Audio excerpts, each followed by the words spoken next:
দর্শক, আজ মির্জা ফখরুল ইসলাম আলমগীর বেশ কিছু বিষয়ে কথা বলেছেন, যার মধ্যে তিনি বলেছেন নির্বাচনের আগে গণভোটের সুযোগ এখন আর নেই।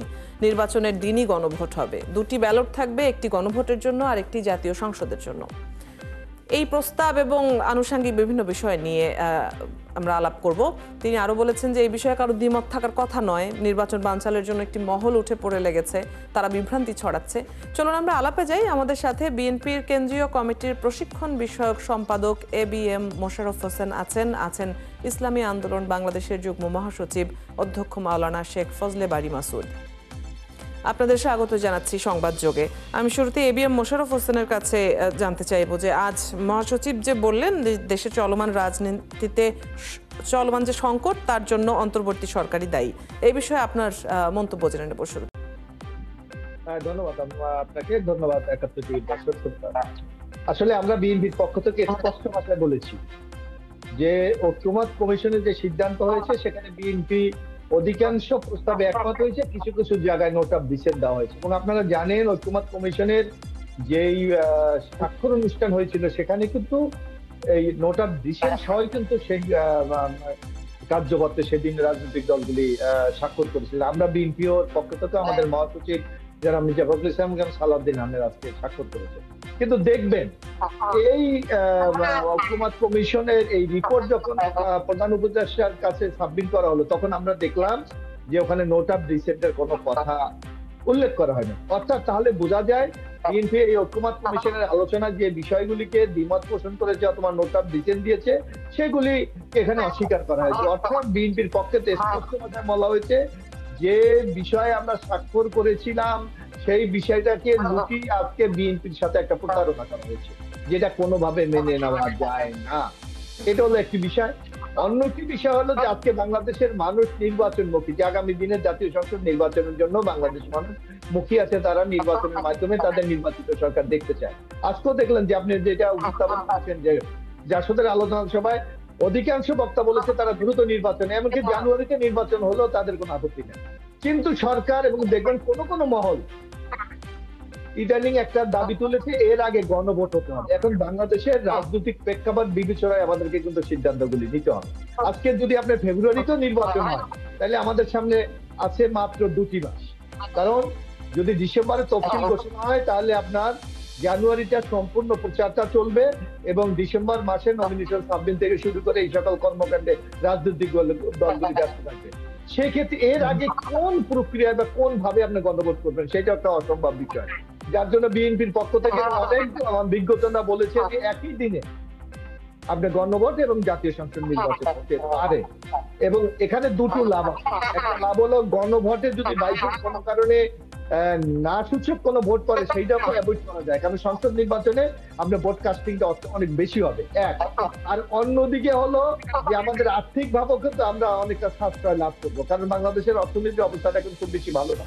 হয়তো কেন আমরা প্রায় 3,000 কোটি টাকা অতিরিক্ত আমরা খরচ করবো। সুতরাং আমার মনে হয় এই সকল বিবেচনায় রেখে আমাদের সবাইকে জাতীয় সংসদ নির্বাচনের দিকে এগিয়ে যাওয়া উচিত। কারণ আজকে নানা ষড়যন্ত্র হচ্ছে। আপনি দেখেন শেখ হাসিনা ওই দিন কি বলেছে, এর মধ্যে উনি যে রয়টারের সাথে একটা সাক্ষাৎকার দিয়েছে, সেই সাক্ষাৎকারে স্পষ্ট ভাষায় বলেছে যে ওনারা নির্দেশ দেবেন যে ওনার দলের নেতা কর্মীরা যেন না ভোট দেয়। তো সুতরাং আপনি যদি আগে কোনোভাবে গণভোট করেন এবং সেখানে রেজাল্টটা যদি কোনোভাবে নেতিবাচক হয় তাহলে এই সরকারের কর্মকাণ্ড কিন্তু একটা ঝুঁকির মধ্যে পড়বে। সুতরাং আমার মনে হয় রাজনৈতিক দলগুলি দায়িত্বশীল আচরণ করে দ্রুত সংসদ নির্বাচনের দিকে এগিয়ে যাওয়া, যাতে এই সংকট উত্তরণ করে বাংলাদেশটাকে আমরা গণতান্ত্রিক পথে এগিয়ে নিয়ে যেতে পারি। আমার মনে হয় সেটা হলো সবচেয়ে উত্তম কাজ বলে আমরা মনে করি। কারণ রাজনৈতিক দলগুলি কি তাদের ভূমিকা রাখতে যদি ব্যর্থ হয়, তাহলে যদি কোনো অবাঞ্ছিত অথবা কোনো বিশেষ পরিস্থিতি তৈরি হয়, তার মূল খেসারতটা আমরা অতীতে দেখেছি যে রাজনৈতিক দলগুলি, রাজনৈতিক শক্তিগুলি অর্থাৎ নেতারাই দিতে হয়েছে। ওয়ান আমাদের কাছে তার একটি জ্বলন্ত উদাহরণ। আমার মনে হয় গণতন্ত্রের স্বার্থে, বাংলাদেশের জনগণের স্বার্থে, আগামী দিনের অর্থনীতির গতিকে ফিরিয়ে আনার স্বার্থে অবিলম্বে সংসদ নির্বাচনের দিকে আমাদের এগিয়ে যাওয়া উচিত। ফিরবো আবারও আপনার কাছে। অধ্যক্ষ মাওলানা শেখ ফজলে বারী মাসুদ, আপনি শুনছিলেন। আমি একটু আপনার কাছে জানতে চাই যে চলমান রাজনীতির নতুন সংকট বলে এই বিষয়টিকে মনে করেন কিনা, এবং নতুন কোনো সংকট নিয়ে আপনার বক্তব্য জানতে চাই। নির্বাচনের আগে চলমান রাজনীতিতে সংকট দেখেন কিনা? অসংখ্য ধন্যবাদ আপনাদেরকে এবং যারা দেখছেন শুনছেন ইসলামী আন্দোলন বাংলাদেশের পক্ষ থেকে। আসলে বিষয় হলো কি, যে যখন আমার পক্ষে যায় তখন খুব ভালো, যখন আমার বিপক্ষে যায় তখন খুব অসুবিধা। আপনারা দেখেছেন কয়েকদিন আগেই কিন্তু মির্জা ফখরুল ইসলাম আলমগীর সাহেব সে আমেরিকাতে গিয়ে ওই সময় বলেছেন একটা প্রোগ্রামে যে আমি ডক্টর ইউনূসের মধ্যে জিয়াউর রহমান সাহেবের প্রতিচ্ছবি দেখতে পাই, এ জাতীয় বক্তব্য দিয়েছেন। এখন আবার বলছেন দায়ী থাকবেন সরকার। আসলেই দায়ী থাকবে সরকার, এতে কোনো সন্দেহ নাই। সরকার এবং আমাদের সবারই দায় আছে। তো মূল যে বিষয়টা সেটা হলো যে আমার প্রশ্ন হলো যে গণভোটটা যদি জাতীয় নির্বাচনের আগে হয় তাহলে সমস্যাটা কোথায়, এটা আমার আর পাল্টা প্রশ্ন। এখানে তো আমার বিবেচনায় কোনো অসুবিধা নেই। যে কথাটা বলতে চান আমার মোশাররফ ভাই বললেন, শ্রদ্ধেয় মোশাররফ ভাই, যে গণভোট আগে হলে টাকার অসুবিধা হবে, টাকা ৩,০০০ কোটি টাকা খরচ বেশি হবে। আচ্ছা দেখেন তো আওয়ামী লীগ আমলে কয়টা নির্বাচন করেছে, কত টাকার ক্ষতি হয়েছে। এবং আমরা তো জানি যে আগে যখন 91 সাল থেকে 1991 থেকে 96 সাল পর্যন্ত যখন বিএনপি ক্ষমতায় ছিল তখন আওয়ামী লীগ 170 দিন আপনার হরতাল করেছে। সেই সময় কি দেশের অর্থনৈতিক ক্ষতি হয় নাই? আমি যেটা বলতে চাই সেটা হলো যে আমরা যদি গণভোটটা আগে না করি, একই দিনে যদি গণভোট করতে যাই, সেখানে সাংবিধানিক এবং আইনগত জটিলতা এবং অন্যান্য যদি কোনো সমস্যার মধ্যে দেশ একটা ঝুঁকির মধ্যে পড়ে, তাহলে আমার ৩,০০০ কোটির চাইতে ৩,০০০ বিলিয়ন ডলার আমার ক্ষতি বেশি হবে। তো সেজন্য আমরা মনে করি যে যেহেতু আমাদের এই সরকারটা দাঁড়িয়ে আছে এখন, আমরা মনে করি সাংবিধানিক ওইভাবে মজবুত কোনো শক্ত ভিত্তির উপরে এই সরকার দাঁড়িয়ে নেই। এবং জুলাই আন্দোলনের এতগুলি মানুষের জীবন গেল, এই সময় যারা আন্দোলন করেছে, আন্দোলন নেতৃত্ব দিয়েছে, তারা কিন্তু প্রত্যেকেই একটা সংকটের মধ্যে আছে আইনগত দিকে। আমরা যদি গণভোটটাকে ওই একই দিনে নিয়ে যাই তাহলে যেটা হবে, এই যে বিশাল একটা সংকট তৈরি হয়ে আছে অলরেডি, একটি সাংবিধানিক শূন্যতা বলেন, আইনত জটিলতা বলেন, এই জটিলতাগুলো যদি কোনোভাবে গণভোট যদি হুমকির মুখে পড়ে তখন কিন্তু এই পুরা বিষয়টা একটা মেসাকার হয়ে যাবে। তো সেজন্য আমরা মনে করি সেই ঝুঁকির মধ্যে আমরা কেন গণভোটকে আমরা নিয়ে যেতে চাই? আমাদের তো কোনো দরকার নেই, আমাদের তো অভিজ্ঞতা আছে। আপনি দেখেছেন গত যখন স্থানীয় সরকার নির্বাচনগুলি হয়েছে, অর্থাৎ বিশেষ করে ইউনিয়ন কাউন্সিল নির্বাচন হয়েছে, আপনি দেখেছেন যে এক জায়গায় নির্বাচন চলছে, আর এক জায়গার জন্য আবার তফসিল ঘোষণা করেছে সরকার, নির্বাচন কমিশন। তো এইভাবে তো আমাদের অভিজ্ঞতা আছে। আমরা যদি নভেম্বরের মধ্যেও যদি আমরা গণভোটটা করে ফেলতে পারি, গণভোটের জন্য তো আমাদেরকে পোস্টারিং করতে হবে না, হ্যান্ডবিল করতে হবে না, অন্যান্য প্রচার কিছু নেই। শুধুমাত্র দলগুলো তাদের আমরা যে সমস্ত বিষয়গুলো একমত হয়েছি এগুলোর উপরে আমরা কিছু প্রচার করব। তো এটা যদি আমাদের নভেম্বরের মধ্যে হয়ে যায়, আমাদের কিছু টাকা খরচ হবে, কিন্তু এই অল্প কিছু খরচ করে যদি আমরা জাতীয় এক বিশাল সংকট থেকে আমরা উত্তরণ ঘটাইতে পারি, তাহলে এটা কোনো ব্যাপার হবে বলে আমার কাছে মনে হয় না। এরপরে ধরেন নোট অফ ডিসেন্ট আমাদের এই যেটা সুপারিশ করেছে এখন এটার মধ্যে নেই, আসলে না থাকাটাই স্বাভাবিক। কারণ জনগণের সামনে তো আপনি এটাও হতে পারে এটাও হতে পারে এভাবে তো আপনি গণভোট দিতে পারেন না। সেজন্য আমার মনে হয় ঐক্যমত্য কমিশন যেটা সুপারিশ করেছে এবং সরকার যেটা এখন আমাদের সামনে দিয়েছে জুলাই সনদ সংস্কার, এটা যথার্থ দিয়েছে। এবং আমরা জোর দাবি জানাই যে আমরা কোনোভাবেই এই যারা এদেশের গণমানুষ আন্দোলনে গিয়েছিল এদেরকে আমরা ঝুঁকির মধ্যে কোনোভাবেই ফেলতে চাই না।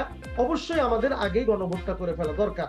আরেকটা ভাই আমার মোশাররফ ভাই বলেছেন একটা বিষয়, সেটা হলো যে শেখ হাসিনা ওখান থেকে না ভোট দেওয়ার জন্য প্রোপাগান্ডা চালাচ্ছে। শেখ হাসিনার ভোট ছিল কতগুলো, আওয়ামী লীগের কত পার্সেন্ট ভোট? আওয়ামী লীগের জন্য যদি 30% ভোটও থাকে, এর মধ্যে পালিয়ে গেছে 5%। এরপরে যারা আছে এদের মধ্যেও তো কিছু অনুশোচনা আসতে পারে, তারাও তো ভোট চেঞ্জ করতে পারে। এবং এর বাইরে যে 70% ভোট, আমরা যদি 70%ও না পাই, আমরা যদি 50% পেলেই তো আমাদের গণভোটে জয়যুক্ত হচ্ছে, তাহলে আমাদের ওই আশঙ্কা করারও কোনো সুযোগ নেই। অহেতু আমরা এই গণভোটটাকে একটা আইনি জটিলতার মধ্যে এবং একটা বিষয়ের মধ্যে ফেলে দিতে পারি না। কারণ আপনারা জানেন যে আমাদের দেশে, বাংলাদেশের যত ভালো ভোটই হয়েছে জাতীয় নির্বাচন, কিন্তু তারপরেও আমরা দেখেছি জাতীয় নির্বাচনে ব্যালট বাক্স চুরি হওয়া, সেন্টারে আগুন ধরিয়ে দেওয়া, এটা আমাদের ট্রেডিশন আছে। আমরা যে খুব বেশি ভালো হয়ে গিয়েছি অল্প দিনে, এই কথা আমাদের দাবি করাটাও আমাদের জন্য কষ্টকর হবে। কারণ এখনো আমরা দেখতে পাচ্ছি যে গত 2-1 দিন আগেও দেখলাম যে একটা দলের কর্মীদের কাছ থেকে ব্যাপক অস্ত্র এখনই উদ্ধার করা হচ্ছে। এরকম আরো অনেক অস্ত্র কিন্তু বিভিন্ন দলের কাছে হয়তো বা আছে। এগুলি কতটুকু এই সরকার উদ্ধার করতে পারবে, এরপর একটা সুন্দর নির্বাচনের পরিবেশ করতে পারবে, এটা যথেষ্ট কিন্তু চিন্তার বিষয় আছে। এরকম যদি আমরা জাতীয় নির্বাচনের পরে একদল আমরা দেখেছি কোনো সময় বলে স্থূল কারচুপি হয়েছে, কেউ বলেছে সূক্ষ্ম কারচুপি হয়েছে, এই একই কথা যদি আগামী জাতীয় নির্বাচনের পরে ধরে নিলাম বিএনপিও যদি এই কথা বলে, কিংবা অন্য কেউ যদি এই কথাটা বলে বসে যে এই ধরনের স্থূল কারচুপি হয়েছে কিংবা সূক্ষ্ম কারচুপি হয়েছে, তখন কিন্তু ওই ফ্যাসিস্ট আওয়ামী লীগ বলতে শুরু করবে গণভোটের মধ্যেও স্থূল কারচুপি হয়েছে। তখন এই কারচুপি যদি আমার গণভোটের মধ্যে চলে যায়, তখন কিন্তু এদেশের মানুষ, কোটি কোটি মানুষ যারা জুলাই আন্দোলন করেছে, তারা প্রত্যেকেই কিন্তু একটা সমস্যার মধ্যে পড়ে যাবে এবং এই সরকারটাও পড়ে যাবে। আমরা সেই জায়গাটাতে আমরা কোনোভাবে যেতে দিতে চাই না। এজন্য আমরা মনে করি অবশ্যই গণভোটটা আগে হয়ে যাওয়া দরকার।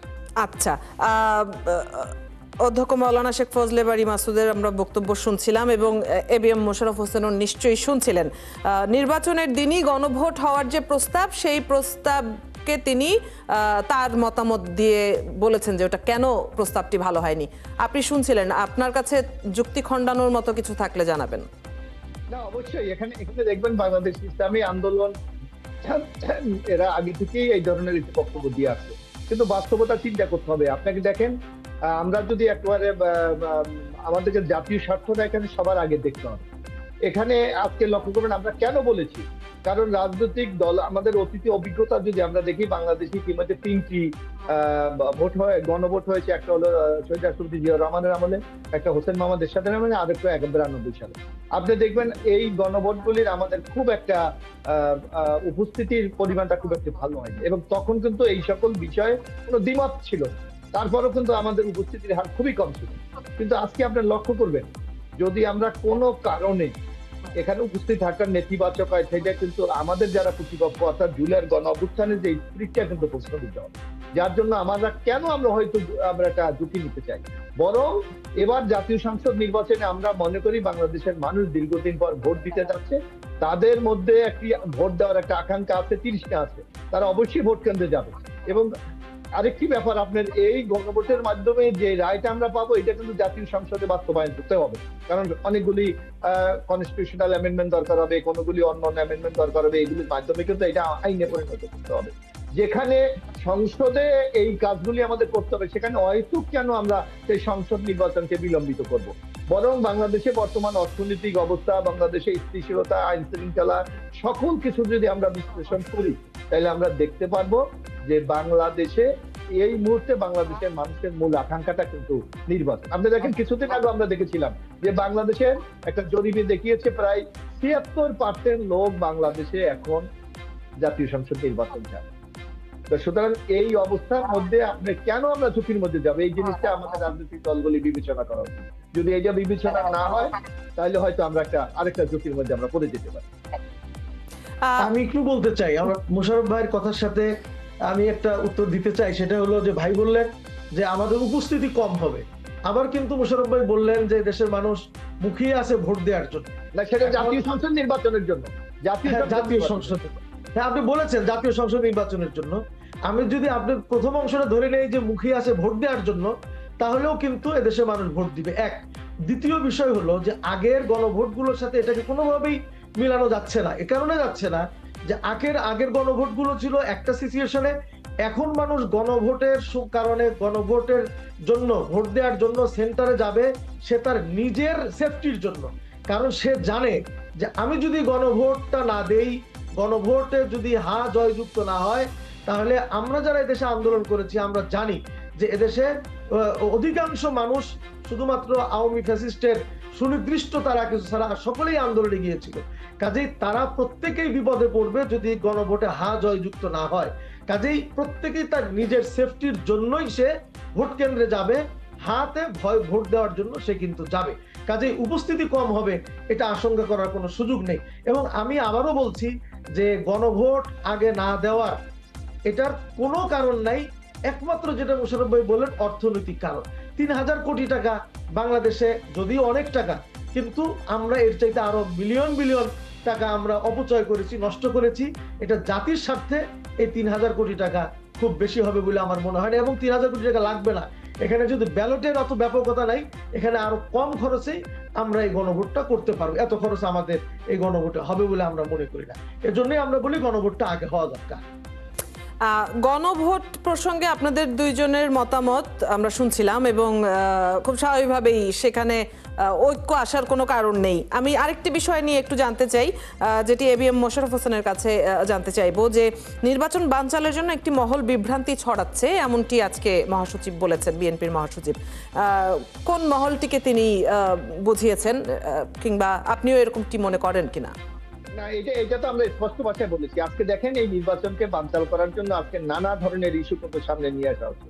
আপনি দেখেন যেটা আমাদের ঐক্যমত কমিশনের এজেন্ডায় ছিলই না, পিআর, আজকে দেখেন কেউ কেউ পিআর এর নাম তুলে মানুষকে আজকে বিভ্রান্ত করতে চায়, কেউ কেউ রাজপথও নেমে গেছে এবং নানাভাবে বাংলাদেশের মানুষের মধ্যে একটা ভীতি আতঙ্ক ছড়িয়ে মানুষের মধ্যে একটা অস্বস্তিকর পরিবেশ তৈরি করতে চায়। সেই শক্তিটা তো আজকে নির্বাচনকে বাতিল করতে চায়। এবং এই বাংলাদেশে যদি আজকে আমি একটা স্পষ্ট ভাষায় আজকে বলতে চাই, এই জুলাই আন্দোলনের যে শক্তিগুলি ঐক্যবদ্ধভাবে রাজপথে থেকে গত ফ্যাসিস্ট আওয়ামী লীগের বিরুদ্ধে আন্দোলন করেছে, যদি আমাদের এই শক্তির মধ্যে কোনো বিভাজন দেখা দেয়, তাইলে কিন্তু পতিত স্বৈরাচার শেখ হাসিনা যেই ষড়যন্ত্রের মাধ্যমে আগামী দিনে বাংলাদেশকে অস্থিতিশীল করতে চায়, তারা কিন্তু আরো উৎসাহিত হবে। যার জন্য আমার মনে হয় বিএনপির পক্ষ থেকে স্পষ্ট ভাষায় বলা হচ্ছে, এই ধরনের অহেতুক দাবি উত্থাপন না করে যাতে দ্রুত আমরা গণতন্ত্রের দিকে এগিয়ে যেতে পারি, সেই বিষয়গুলি আমাদেরকে ভাবতে হবে এবং সেই ধরনের পদক্ষেপ নিয়ে আমাদের রাজনৈতিক কর্মসূচিগুলি পালন করতে হবে। আজকে দেখেন যে রাজনৈতিক কর্মসূচি, আজকে তো বাংলাদেশে অনেক কিছু আমরা এই ফ্যাসিস্ট হাসিনার পর আমরা অনেক কিছু আজকে উপভোগ করছি। যেমন এক সময় আমরা রাজনীতি যারা করতাম, আমাদের নিরাপত্তার সংখ্যা ছিল, গুমের সংখ্যা ছিল, মিথ্যা মামলার সংখ্যা ছিল, গ্রেফতারের সংখ্যা ছিল, আমাদেরকে শারীরিক নির্যাতনের সংখ্যা ছিল। আজকে তো এগুলি নাই। তো সামগ্রিকভাবে আমরা যার যার কর্মসূচি পালন করার, যার যার আদর্শ, যার যার মেনুপুষ্ট আমরা জনগণের কাছে নিয়ে যেতে পারি। সুতরাং সামগ্রিকভাবে বাংলাদেশটাকে এগিয়ে নিয়ে যাওয়ার জন্য একটা নির্বাচন দরকার। সেই নির্বাচনের দিকে যদি আমরা না যাই এবং কেউ যদি এই নির্বাচনকে প্রতিবন্ধকতা তৈরি করতে চায়, আমরা মনে করি তারাই নির্বাচনের বিরুদ্ধে ষড়যন্ত্র করছে, জাতির বিরুদ্ধে ষড়যন্ত্র করছে। আগামী দিনে স্থিতিশীল বাংলাদেশ তারা দেখতে চায় না। অনেক ধন্যবাদ। আমরা বিএনপি এবং ইসলামী আন্দোলন বাংলাদেশের দুই দলেরই আসলে মন্তব্য শুনছিলাম, যদিও এখানে একটি রাজনৈতিক ঐক্যে আসার সুযোগ নেই। আপনাদের দুজনকে অনেক ধন্যবাদ আমাদের সাথে আজকে যুক্ত হবার জন্য, আমাদেরকে সময় দেওয়ার জন্য। দর্শক, আলোচনা হচ্ছিল এবং এই ছিল আজকের সংবাদযোগে। আগামীকাল ঠিক রাত 10টায় আবারও দেখা হবে নতুন কোনো বিষয় ও তার বিশ্লেষণ নিয়ে। ৭১-এর সাথেই থাকুন।